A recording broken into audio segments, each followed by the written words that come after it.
பள்ளி மாணவியை காதலிப்பதாக கூறி பாலியல் தொல்லை கொடுத்து வந்ததாக போக்சோ சட்டத்தில் கைது செய்யப்பட்ட உடற்கல்வி ஆசிரியர். வெவ்வேறு பெண்களுடன் ஆபாச வீடியோ சேட்டிங் உள்ளிட்ட அத்துமீறல்கள் கண்டுபிடிப்பு.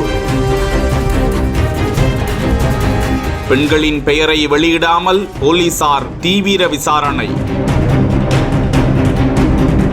கன்னியாகுமரி மாவட்டம் நாகர்கோவில் காமராஜர் தெருவை சேர்ந்தவர் 32 வயதான சுந்தர் சிங். மயிலாடி என்ற பகுதியில் உள்ள பிரபலமான தனியார் பள்ளி ஒன்றில் உடற்கல்வி ஆசிரியர். இவருக்கு திருமணமாகி மனைவி மற்றும் ஒரு மகன் உள்ள நிலையில் அவர் பள்ளி செல்ல வசதியாக பள்ளிக்கு அருகாமையிலேயே வாடகைக்கு வீடு எடுத்து வசித்து வருகிறாராம். அதே பள்ளியில் 11ஆம் வகுப்பு படிக்கும் மாணவி ஒருவர் சுந்தர் சிங்கின் வீட்டிற்கு அருகாமையில் இருப்பதால் உடற்கல்வி ஆசிரியர் என்ற முறையில் அந்த மாணவியிடம் அடிக்கடி பேசி வந்தாராம். அந்த மாணவிக்கு பல்வேறு உதவிகள் செய்வது, நோட் புக் மற்றும் செல்போன் வாங்கி கொடுத்து உதவி செய்ததாகவும் கூறப்படுகிறது. இந்த நிலையில்தான் அந்த மாணவி தனது பெற்றோரிடம் கதறி அழுது கொண்டே இந்த அதிர்ச்சி தகவலை கூறினாராம். தன்னிடம் உடற்கல்வி ஆசிரியர் சுந்தர் சிங் திருமணம் செய்து கொள்வதாக ஆசை வார்த்தை கூறி பாலியல் ரீதியாக நடந்து கொண்டதாகவும் கதறி அழுதாராம். அதிர்ச்சியடைந்த மாணவியின் தாயார் இதுகுறித்து கன்னியாகுமரி மகளிர் காவல் நிலையத்தில் புகார் அளித்தார். சுந்தர் சிங்கை பிடித்து வந்து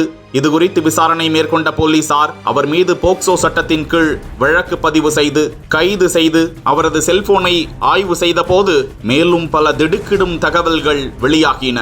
அந்த செல்போனில் ஏராளமான பெண்களின் புகைப்படங்கள், பெண்களிடம் வீடியோ காலில் பேசும்போது வீடியோவாக பதிவு செய்து வைத்திருக்கும் தகவல்களும் போலீசார் கைப்பற்றி தொடர்ந்து இவரால் யாரேனும் ஏமாற்றப்பட்டுள்ளனரா, இவர் யாரையும் மிரட்டி வந்தாரா என்ற கோணத்திலும் விசாரணை நடந்து வரும் நிலையில் சுந்தர் சிங்கை நீதிமன்றத்தில் ஆஜர்படுத்தி சிறையில் அடைத்திருக்கிறார்கள்.